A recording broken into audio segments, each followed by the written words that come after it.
8:45, right back here on this 28th day of February in the heart of the Riverbend. That's downtown Alton. And joining us now is East Alton Ice Arena, a place that I've kind of come to know very well in my youth with the lock-ins and all those really cool things. My nephews utilize it for their hockey, and this is really cool. How are you guys doing, Katie and Larry? How are you guys this morning? Doing great. It is the season.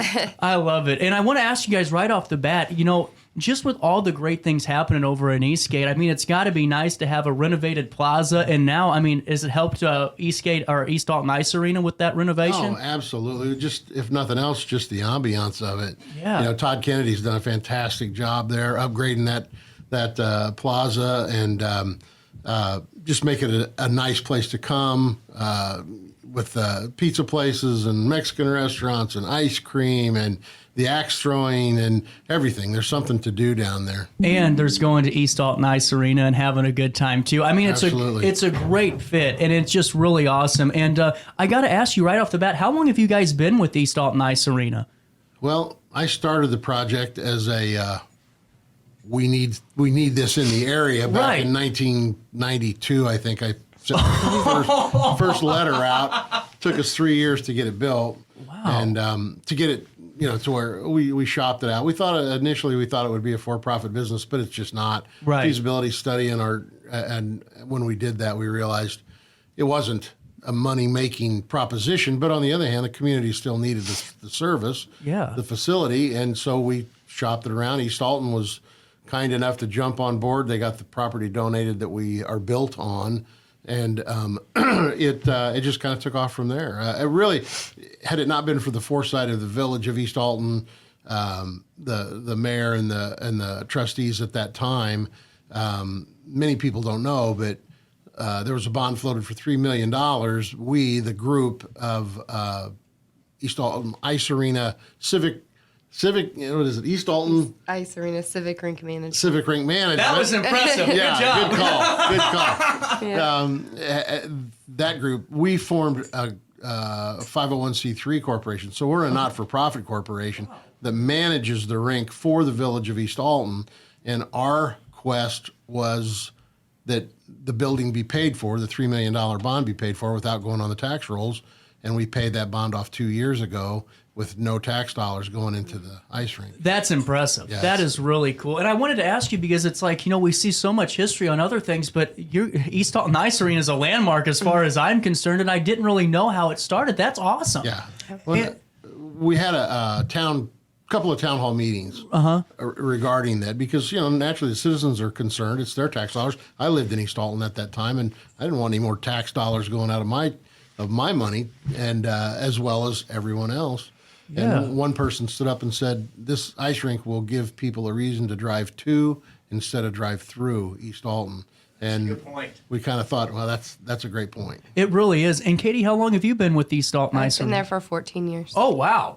That's awesome. Yeah. And I got to ask you guys, since you've been involved, how and since the development of this, how has it kind of formulated into the East Alton Ice Arena that we know today? Has there been some changes along the way, or has the...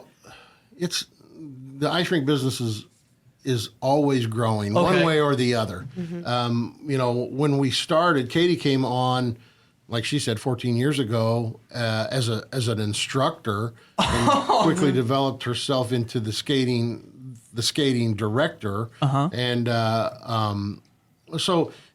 and we really wanted to make it a point for people to understand it's not a hockey rink; it's a skating rink. Yeah, and that we provide public sessions, and that we do figure skating and broom ball and PE and all the things that anything you can think of, we'll try it. We've had proposals on the ice. We've had almost had a wedding. Had a wedding. We've had.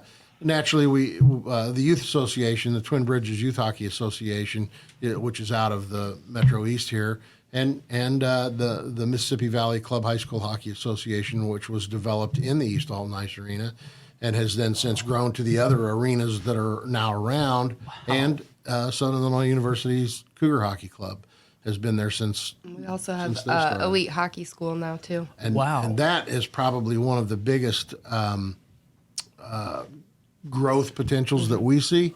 In as much as Tyler Elbrick has his elite hockey academy. So there are 36 students there every day. And those kids, not only do they have classroom experience, but they're on ice experience daily. And quite a few of those kids have moved on to higher levels of hockey.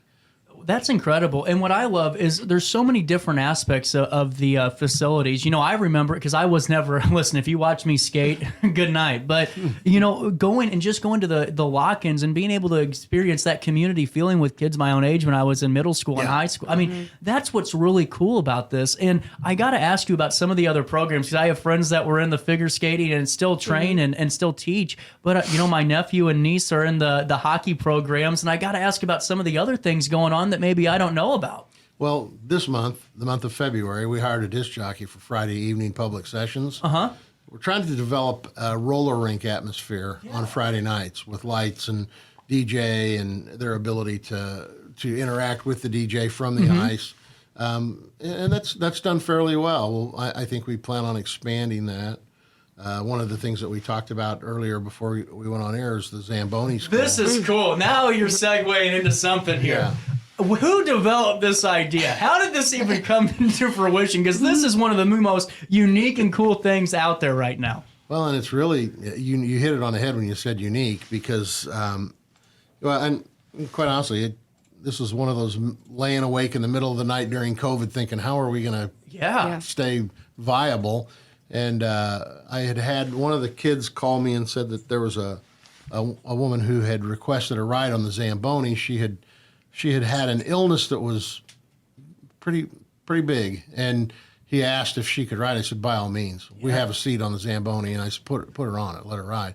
Well, from that, I started thinking, well, everybody wants to drive the Zamboni. Right. And so Katie and I got together. We talked about it. What could we do to make this occur?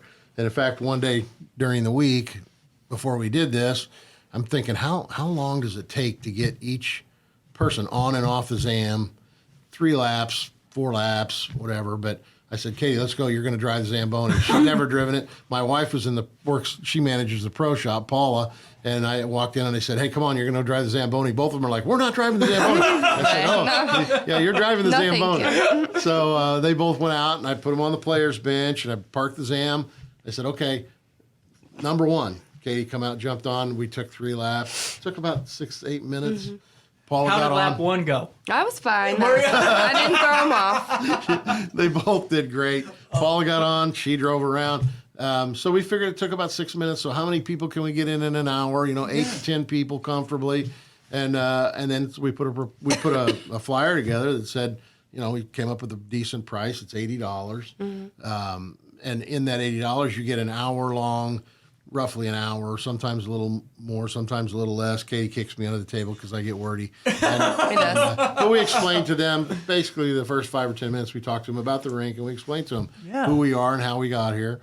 And then we talk about the thickness of the ice and things like that, and then how the Zamboni has developed. And we have flyers, paperwork from Zamboni that shows, the development of how it used to take 4 people to do this, and it took hours, and now it takes my guys 9 to 11 minutes. Can I ask you a little bit more about that? Absolutely. So how did this Zamboni how did it develop? So was it always this big contraption? When did it kind of change to the one we know today? Well, the way you resurfaced ice back in the day was 4 guys out there with shovels and hoses, and wow. They physically cleaned the ice, and it took hours. And after World War II, Frank Zamboni actually took a Willys Jeep, and he was in the refrigeration business, ice business actually, ice business. Okay. And, not like ice skating, but ice. Right, ice, like blocks of ice. Mm-hmm. And the freezers came out, and he was kind of out of business, but he said, well, being around ice, he developed this idea, and I can't remember the name of the figure skater. Peggy Fleming. No. Dorothy Hamill. There was an old skating show that went around. I put people on the spot out of nowhere. Okay. That's the problem. I didn't bring notes. But anyway, she saw this, and she saw his development. It was basically mounted on a Willys Jeep. Wow. And it did the functions. It's kind of like developing a cotton gin or something like that. This instrument that he put together took away the job of 4 people trying to do it. And like I said, our guys resurface typically in 9 to 11 minutes. And you know, I mean, it's just a fantastic machine that no ice rink can do without. No, and I got to ask you a little bit more. So, in terms of the Zamboni lessons, is it a one-time lesson so you don't have to, Yeah, we give you and for the listeners out there that would want to do it, we would actually like to see team building exercise, corporate stuff. You know, bring in 8 or 10 people from a corporation. How cool would that be? I mean, there's a lot of turmoil in any corporate office. You get them out on the ice with a Zamboni, team building one. I love it. It's an equalizer. There's no doubt about it. You know, we've had amazingly, we had a woman one time call from Denver, Colorado. And, we actually did a special class for her because she had to have it done by a certain time, and she flew in on like a Thursday morning and flew out as soon as we were done with class. No kidding. Yeah. Oh, that's fantastic. Yeah, and she was in some kind of a group that you make a promise that you will complete a task in the 30 days, and she had to get she was from Denver thinking, well, there's rinks all over, I can do that, and no one would let her do it, and she saw us on the internet, I guess, and called. We said, come on out. We gave her a class, and she drove, and she completed her task. And the last one we had 2 people from University of Illinois, and then a couple from Independence. Independence. We've had people from Rome, Georgia, Indiana. The guy from Indiana was an airline pilot, and I said, well, this is a little different than an airplane. Right. But he just, what I tell the people is less than 1% of the population of the world have ever driven a Zamboni. That's true. And so you're in a pretty exclusive club. That's so. What I didn't realize is how many people you're bringing in from out of the state. We had no idea it would take off like that. That's but impressive. if you Google Zamboni School, ours is the first name that comes up. And they get a T-shirt that says, I drove the Zamboni at the East Alton Ice Arena. A certificate. A certificate. Zamboni keychain. That is awesome. Yeah. The certificate says explicitly at the bottom, this does not qualify you to be a Zamboni driver. So you can't go to Enterprise Center and say, hey, I'm ready. I have an hour of experience. Yeah, they actually have about 6 minutes of experience. Well, that's true. And they don't get to operate any of the contraptions. You know, they don't get to operate the water or the augers or anything like that. All they're doing is getting a feel for what it feels like to drive. But even then, that's how we start our guys, though, too. Yeah. Like our actual drivers. That is it's how the first step. I love it. And so what's the age requirement? So is there an age limit so you can't take the 12-year-old? We require you that you have a driver's license, and we've pretty much said 18 years old is. Yeah. You know, okay. Well, and that way too, just because I know we have parents and grandparents watching, so not appropriate yet for the 9-year-old, but wait a couple of years and we'll be good to go. Well, my grandsons have been up on it on my lap driving it, so it is quite the experience. And you'd be surprised how many people are sitting in the class and we're like, do you know why you're here? And they'll shake their heads. No. What am I doing? I said, this was a birthday present, or you know, and so somebody just brought them into the class and said, you're going to drive Zamboni today. You get to, and they're always thrilled with it. And we do, you know, they video themselves on the Zam, and they get a picture, and we get a group picture, and. That's really cool. It is. It's really a cool experience, and in our profession, you know, a lot of people say, "Well, you can't do that. You can't just can't do that." And you know, the first thing we did was checked with our insurance company, Lucan Insurance, that right next door, street, and they said, "Oh, absolutely, you can do it." I mean, you do that with every person you train, right? And so you know, we explained to them. I said, I'd pass a billboard down in Alabama that says drive a tank. You can drive a tank in Alabama. You can drive any excavating piece of equipment that you want in Arizona. So why not drive a Zamboni? That's fantastic. And guys, this is really great. So just on the Zamboni part, what's the best way to reach out to register to learn more? On our website, eastaltonicearena.org. Awesome. And they're all listed on there. And then just in terms of some other classes and things that you guys have going on, just a refresher for folks in case they need just that filler, what's some of the classes? I know there's figure skating, icing, or ice hockey. There's so many really cool programs. Can you give us a brief overview of those? We have learn to skate classes. We have a learn to play for 6th, 7th, and 8th grade, as well as high school, an adult learn to play. Trying we're just getting ready to fire up our spring league, which is different this year than it ever has been in the past.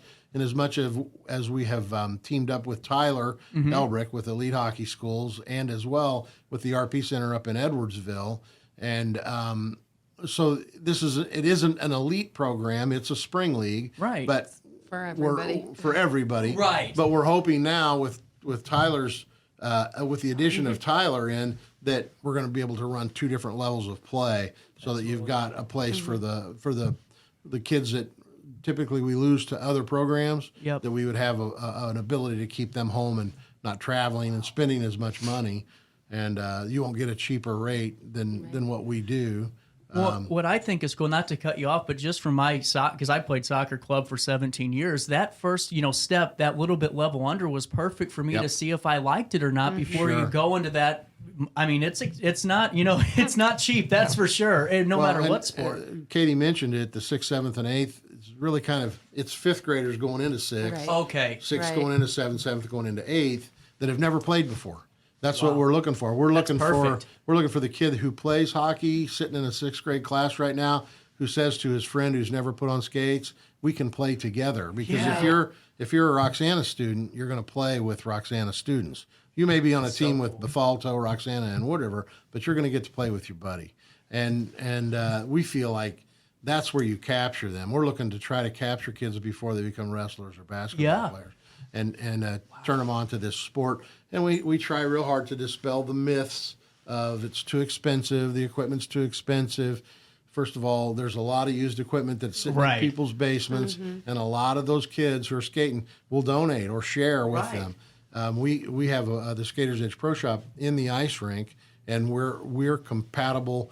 We beat all prices. It's not a pro shop like a golf pro shop where you're spending a lot of money on stuff. We can outfit a kid typically for $700. And that's completely outfitted. That's actually phenomenal. Yeah. That's really cool. And for more information, guys, what's the website again? EastAltonIceArena.org. And thank you guys so much for stopping in. Anytime you have anything new or anything else you want to talk about, feel free to stop in and let us know, because this is honestly, like I said, a landmark. And I love talking about East Alton Ice Arena, part of my childhood, part of all of our lives. And right here on our daily show, guys, thank you. Yeah. Hey, it's our pleasure. Thank you. It's no problem. It's 10:02 right here on this Tuesday in the heart of the River Bend, the 28th day of February. We'll take a quick break, come back with top of the hour news next on our daily show.